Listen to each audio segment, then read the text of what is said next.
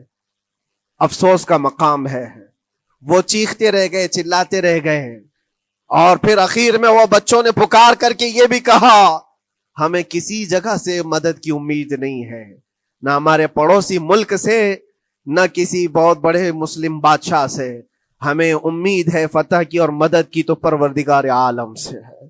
اور یقیناً مومنوں کے لیے اللہ نے یہی فرمایا وَعَلَى اللَّهِ فَلْيَتَوَكَّلِ الْمُؤْمِنُونَ، اور مومنوں کو چاہیے کہ صرف اللہ ہی پر بھروسہ کریں۔ میں نے دیکھا ہے میرے عزیزوں، یہ دنیا صرف اور صرف لالی پاپ پکڑا سکتی ہے تمہیں، ان کے ہاں مدد کی کوئی گنجائش نہیں ہے، یہ ہمارے ساتھ کھیلتے ہیں، ان کے دلوں کے اندر سے رحم غائب ہے، یہ بچوں کی تڑپتی ہوئی لاشوں کو دیکھ کر کوئی آواز تک نہیں اٹھاتا، جو آواز اٹھانے والا اس کو کیس کر کے بند کر ڈالیں گے۔ جو بھی اگر مظلوموں کے لیے آواز اٹھائے، ان کا پرچم لہرائے، تو کتنے تو یہاں پر FIR ہو گئے، بند کر دیے گئے۔ کیوں؟ مظلوموں کے لیے آواز اٹھانا کیا یہ ہمارا رائٹ نہیں ہے، ہمارا حق نہیں ہے؟